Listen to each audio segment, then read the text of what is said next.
A'udzubillah minasyaitonirrajim. Bismillahirrahmanirrahim. Assalamualaikum warahmatullahi wabarakatuh.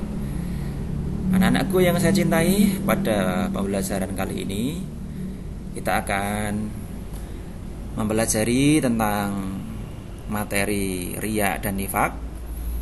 Materi ini masuk dalam mapel akidah akhlak kelas 7 semester genap ya. Nah, mari kita simak apa itu riya dan apa itu nifak. Riya secara bahasa artinya memperlihatkan atau memamerkan. Telah disajikan dalam tayangan ini sebuah gambar yang anak-anak bisa lihat. Ada orang yang sholat, tetapi dia merekam kegiatan sholatnya itu agar diupload di medsos. Tujuannya apa? Supaya orang-orang melihatnya dan memujinya. Karena riya memang suatu perilaku yang memperlihatkan sesuatu kepada orang lain, entah itu barang ataupun perbuatan baik, dengan maksud agar orang lain dapat melihat dan memuji. Jadi intinya keinginan agar dipuji orang lain itu tidak boleh kita lakukan, karena itu termasuk larangan dalam agama kita. Allah juga berfirman dalam surat Al-Ma'un ayat 4-6, A'udzubillahi minasyaitonirrajim, fawailul lil musallin alladzina hum an sholatihim sahun alladzina hum yura'un. Maka kecelakaanlah bagi orang-orang yang sholat, yaitu orang-orang yang lalai dalam sholatnya, orang-orang yang berbuat riya. Nah, tentunya sudah jelas bahwa orang-orang yang celaka itu siapa? Yaitu orang-orang yang lalai dalam sholat, kemudian orang-orang yang berbuat riya. Selain itu, perbuatan riya juga bisa menghilangkan pahala amal kita, dan termasuk syirik kecil atau syirkul asghar. Maka dari itu anak-anak, marilah kita bersama-sama berniat ikhlas. Apa itu ikhlas? Hanya mengharap ridha Allah Subhanahu wa ta'ala, bersih dari kotoran-kotoran yang berupa riya. Ada dua jenis riya, riya jali dan riya khafi. Riya jali adalah riya yang sengaja dilakukan di depan orang lain dengan tujuan tidak untuk mengagungkan Allah, tetapi untuk mencari pujian atau kebanggaan atau tujuan selain Allah. Riya jali itu terang-terangan. Kemudian riya khafi itu apa? Yaitu melakukan ibadah atau kebaikan secara tidak terang-terangan, tetapi punya maksud agar dia dihormati dan dimuliakan oleh masyarakat. Nah, jadi secara dohirnya dia diam-diam melakukan kebaikan, tetapi di dalam hatinya juga ada keinginan untuk dihormati atau dipuji. Kedua-duanya tidak boleh kita lakukan ya. Yang kedua anak-anak, materi yang kedua adalah nifak. Nifak itu apa? Secara bahasa, nifak itu berasal dari kata nafiko, yang artinya salah satu lubang tempat keluarnya yarbu atau sejenis tikus dari sarangnya. Nifak juga berasal dari kata nafak, yaitu lubang tempat bersembunyi. Nifak juga berarti bermuka dua, pura-pura pada agama. Lubang tikus di padang pasir yang susah ditebak tembusannya. Jadi orang yang memiliki sifat nifak adalah orang yang susah ditebak, karena dia bisa berubah-ubah sifat sesuai dengan tempat di mana dia tinggal. Menurut istilah, nifak yaitu sikap yang tidak menentu, tidak sesuainya antara ucapan dengan perbuatan.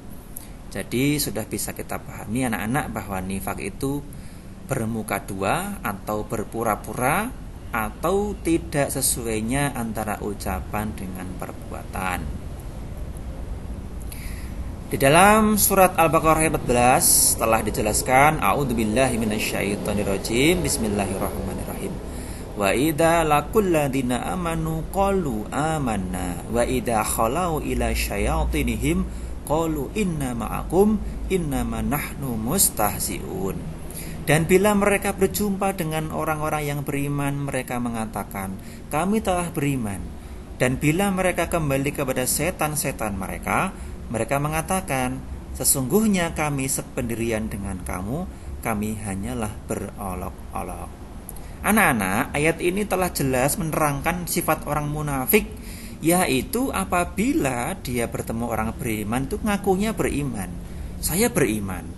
Tetapi kalau sudah kembali kepada teman-teman mereka yang kafir, mereka juga mengatakan, aku ini temanmu, aku ini bagian kamu, aku ini hanya berpura-pura.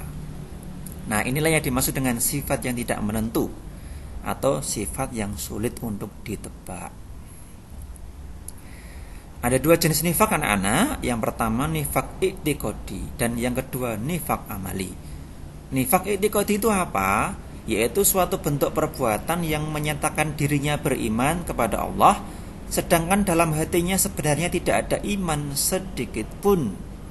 Jadi bisa dikatakan berpura-pura ya, atau dia mengaku iman tapi hatinya tidak, untuk mengelabui umat Islam. Allah berfirman, a'udzubillahi minasyaitonirrajim, al-munafiquna wal munafiqatu ba'duhum min ba'd ya'muruna bil munkari wa yanhauna 'anil ma'rufi. Orang-orang munafik laki-laki dan perempuan-perempuan, sebagian dari sebagian yang lain adalah sama. Mereka menyuruh membuat yang munkar atau yang buruk dan melarang berbuat yang ma'ruf atau yang baik. Surat At-Taubah ayat 67. Jadi nifak i'tiqadi itu nifak dalam iman, yang merupakan nifak yang dosanya besar anak-anak. Jangan sampai kita melakukannya. Yang kedua nifak amali. Nifak amali adalah kemunafikan berupa pengingkaran atas kebenaran dalam bentuk perbuatan. Jadi munafik ini atau nifak ini, nifak amali, itu dimiliki oleh orang yang beriman, dan sifatnya tidak sebesar nifak i'tiqadi. Nah, nifak amali itu ada ciri-cirinya anak-anak. Ayatul munafiqina salasun. Ciri-ciri orang munafik itu ada 3. Idza hadatsa kadzaba. Jika dia bicara dia dusta atau berbohong, tidak apa adanya. Wa idza wa'ada akhlafa. Jika berjanji tidak ditepati ya, atau selalu mengingkari janjinya. Wa idza tumina khana. Jika dipercaya selalu berkhianat. Hadis riwayat Bukhari dan Muslim. Anak-anak, jadi nifak amali ini dimiliki oleh orang muslim seperti kita. Tentu kita pernah melakukan satu dari 3 hal ini.